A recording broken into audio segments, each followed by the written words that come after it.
Não sei se existe imediatamente um grande derrotado. Há, naturalmente, porque um sai eleito Presidente da República, o outro não, mas na medida que foram dois resultados que merecem ser sublinhados.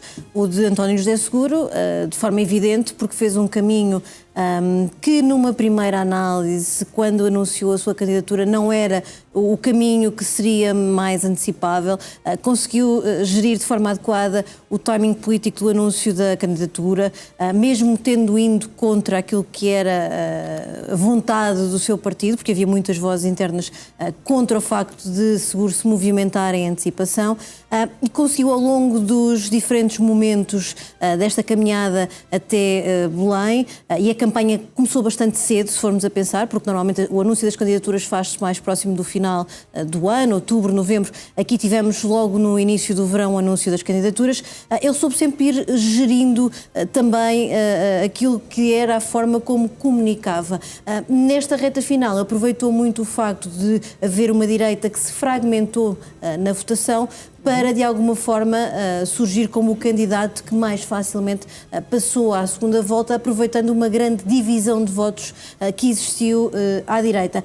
E fê-lo numa estratégia de comunicação que evitou aquilo que todos os outros fizeram, que foi o ataque direto, o ataque pessoal, às vezes até aquela campanha que é menos vista de forma positiva pelas pessoas, evitou aquilo que ele considera ser a lama ou o lodo ou algum tipo de política que não se coaduna com a maneira de estar dele.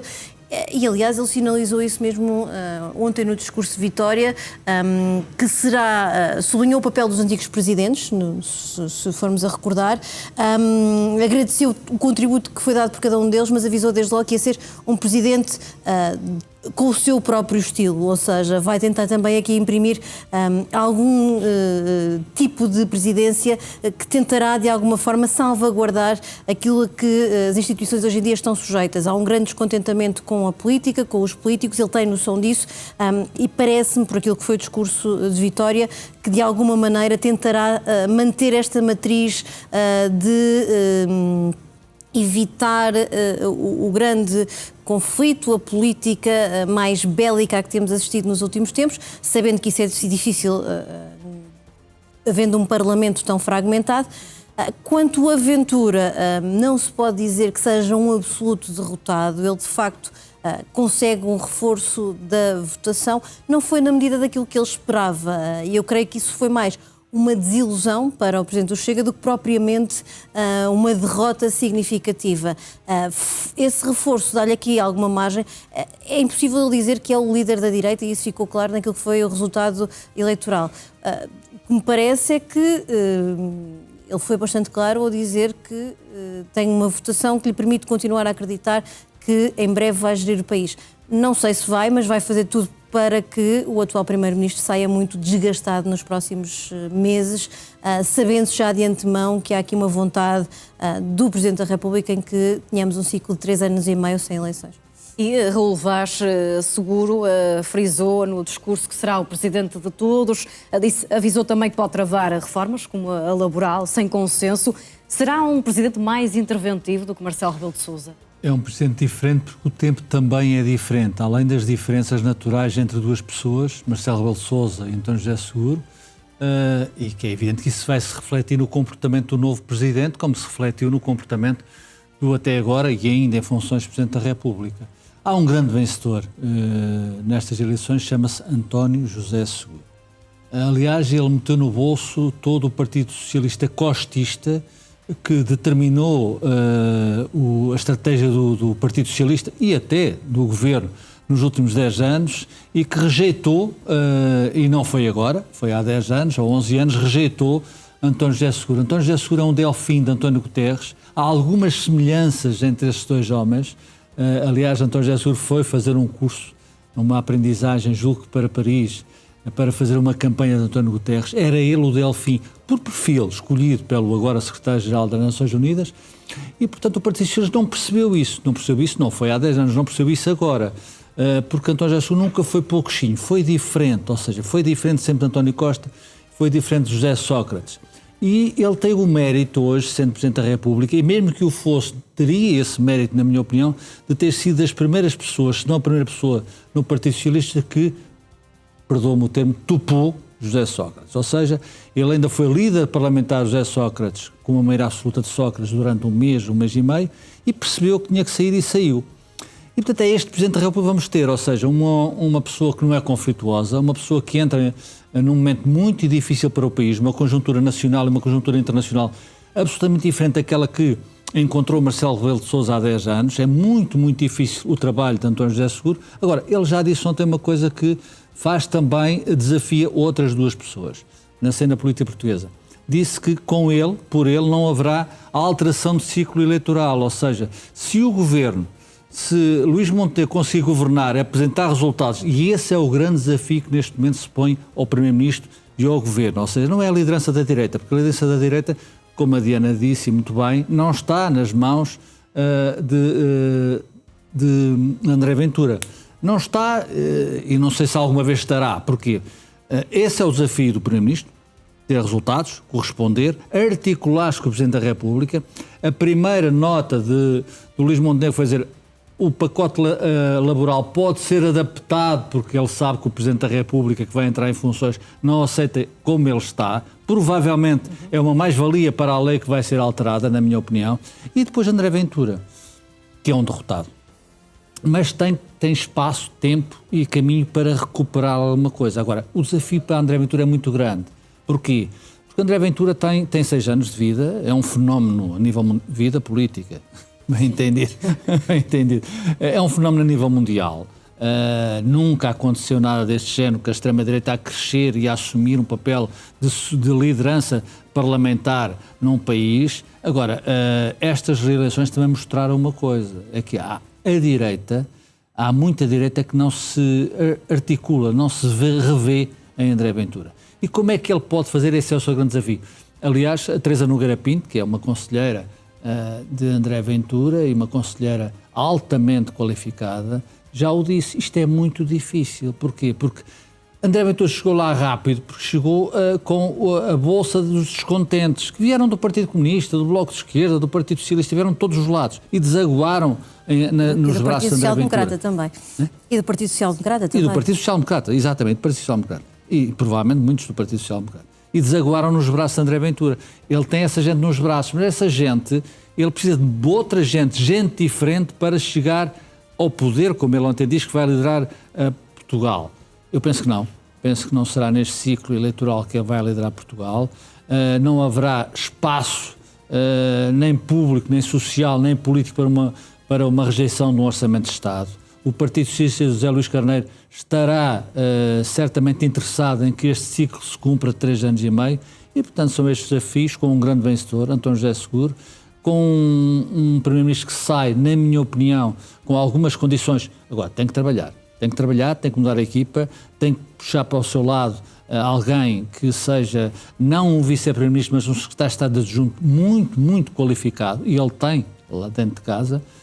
Agora, ele tem que fazer isso e tem que mudar algumas peças do xadrez, a começar pela administração interna e provavelmente pela saúde. E Filipe Alves, mais do que a questão das tempestades, que será aqui o primeiro teste e desafio político para António José Seguro, ele que deixou claro que poderá bloquear a reforma laboral sem consenso, será também o segundo grande foco de António José Seguro? Eu acho que sim, e esse tema, também o tema da saúde, há um conjunto de prioridades que ele definiu. E acho que é de esperar um presidente que, embora tenha esta faceta de conciliação e que no fundo corresponde também às razões pelas quais ele foi eleito. Ele acaba por ser a pessoa certa no momento certo, com as características certas. Numa altura em que muita gente está cansada da polarização, também onde muita gente tem medo de que venha um movimento populista de ruptura que altera a atual ordem democrática, a atual ordem constitucional. E nesse sentido ele acaba por ter os votos de uma maioria esmagadora de 2/3 e o recorde histórico, já agora em termos absolutos. Portanto, é uma grande vitória, como dizia o Raul, uma grande vitória de António José Seguro. E ele entra neste seu mandato claramente com um perfil de diálogo, de garantia de estabilidade, ou seja, ele promete dar condições ao governo para o governo governar os 3 anos e meio. Agora o governo vai ter que trabalhar, como dizia bem o Raul. E eu acho que haver aqui um derrotado em termos formais, o derrotado é André Ventura, mas em termos estratégicos, em termos de contexto, é Montenegro. E é porquê? Porque pela primeira vez em 30 anos o PSD não teve um candidato com hipótese de chegar a Belém. Chegou a ter hipótese na primeira volta, mas na segunda volta não teve. E acabou por, eu já aqui o disse uma vez, eu acho que ele fez mal em não apoiar Seguro. Eu acho que ele devia ter apoiado, devia ter marcado uma posição, tinha protegido o seu eleitorado, o seu terreno, e agora a questão aqui não é tanto a liderança da direita, ou quem é que porque a direita, há muitas direitas, não é? E o Chega não é só alimentado pela direita. E a verdadeira questão para Montenegro é preservar o seu espaço, o espaço do PSD que vai desde o centro, ou até mesmo até ao centro-esquerda, até ao centro-direita. E é esse espaço que está agora a ser esmagado pelos dois lados. Por um lado, um Chega que está a entrar no território da AD, aliás, a nossa sondagem mostra que cerca de 20% dos votos de Coutrinho, do Almirante e de Marcos Mendes transitaram para Ventura, incluindo muitos eleitores da AD. E, por outro lado, tem um PS que está a ganhar força, que está a reorganizar-se, é um PS moderado e é um PS, ao contrário do PSD, tem o seu flanco a extremo assegurado, porque a esquerda está muito fraca neste momento. Já reparei que o Raul Vaz não concordou com o facto de Luís Montenegro não ter sido um derrotado, mas queria saber se, Diana, também concordas ou se achas que, por outro lado, será aqui a sorte grande de António José Seguro de Luís Montenegro? Consigo ver os dois planos na mesma equação. E porquê? Eu acho que Montenegro não é necessariamente um derrotado, mas vai estar muito mais pressionado a partir deste momento. E vai estar por um Presidente da República que disse que vai querer ser exigente, por um Partido Socialista que terá que definir em que fase da sua vida é que quer estar, se vai querer estar ao lado do PSD a fazer as tais políticas duradouras que Seguro pediu e de alguma forma salvaguardando aqui a necessidade de assumir uma série de compromissos para áreas como a saúde ou a habitação, ou se, do ponto de vista estratégico da sua própria ideia de conseguir voltar ao poder, se vai distanciar, afastar-se desse caminho e abrir aqui espaço também para maiores dificuldades. Por outro lado, André Ventura já se percebeu, vai ter que encontrar um novo caminho se quiser chegar àquilo que é o seu projeto político. E todos eles têm aqui no meio uma figura que é Luís Montenegro, que é o atual primeiro-ministro, que vai sofrer um desgaste intenso. Em primeiro lugar, temos esta questão das tempestades e elevados prejuízos que causou, ferindo uma parte da indústria relevante da região centro do país. As próprias contas públicas podem começar de alguma forma a degradar-se, é natural que isso possa acontecer. E vejamos, nós estamos num ciclo em que estamos quase em pleno emprego. Quanto tempo mais é que isto vai durar? Há dúvidas, será por um ciclo que lhe seja ainda favorável ao seu governo ou vai apanhar o ciclo descendente que também vai criar ainda mais pressão? E depois há um conjunto de figuras à direita que não gosta de Montenegro, que acha que de alguma maneira está a replicar aquilo que é a governação à bolina do vento que já fazia António Costa e que vai colocar a pressão interna de também tentar perceber até que ponto é que aguenta o Primeiro-Ministro para se ensaiar algum tipo de mudança dentro do PSD. Portanto, vai estar aqui em vários planos, atacado em diferentes frentes. Seguro poderá dar-lhe aqui alguma forma proteção, na medida em que também irá gerir o seu próprio mandato. Ou seja, à medida que o tempo for correndo, Seguro terá que perceber se decidir avançar para uma reeleição, e o natural foi todos os candidatos presidenciais avançarem para todos os presidentes eleitos avançarem para um segundo mandato. Essa gestão também será feita pelo próprio Seguro, de perceber se abrir crises políticas é o mais indicado naquele momento, se lhe é favorável ou não é favorável num cenário de reeleição. Estamos aqui a uma distância muito longa do que é que vem a seguir. Eu diria que não é um derrotado, mas vai ser um homem pressionado, certamente, nos próximos tempos. Raul Vaz, um homem pressionado, partilhas aqui desta questão, poderá haver estes dois lados da posição de Luís Montenegro? Sim, claramente, ele tem que escolher um lado, não divergindo da sua escolha inicial. Quando Luís Montenegro chegou ao poder, nas circunstâncias em que chegou, o Partido Socialista tinha ido de uma maneira absoluta ao tal parágrafo, à saída de António Costa, à admissão de António Costa.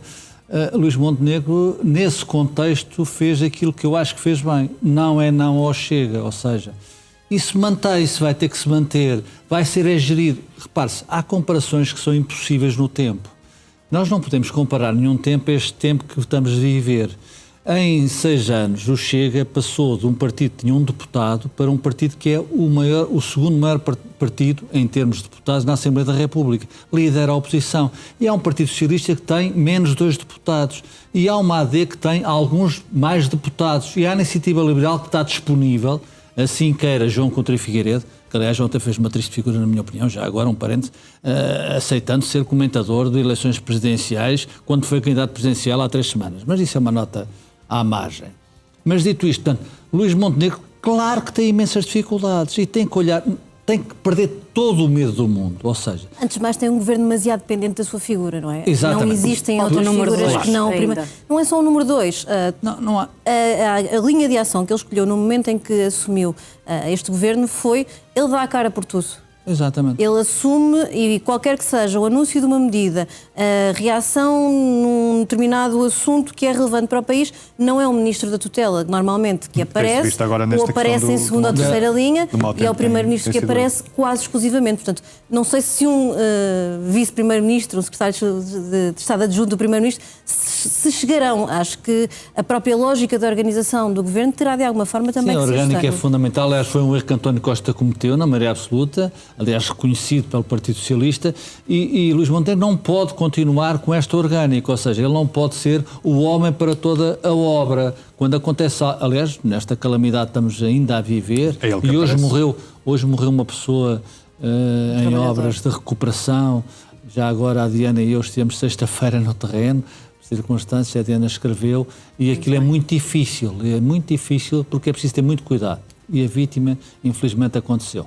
Agora, dito isto, Luís Montenegro não pode ter medo de ninguém. Sobretudo não pode ter medo do que está a acontecer há muito tempo no interior do PST. Nós tivemos um líder que foi Primeiro-Ministro, que geriu uma troika, que fez um excelente trabalho, que saiu em circunstâncias absolutamente compreensíveis, não só políticas como pessoais. Tivemos um líder do PSD, que era Rui Rio, que obviamente deu imenso jeito a António Costa, porque se achava que era de centro-esquerda e apoiaria o governo de António Costa, e Luís Montenegro tem que se desprender absolutamente disso, não ter medo, ir em frente e, sobretudo, apresentar resultados com uma nova equipa. E vamos aguardar para perceber quais serão os próximos passos de António José Seguro, Filipe Alves, Raul Vaz, Diana Ramos. Obrigado aos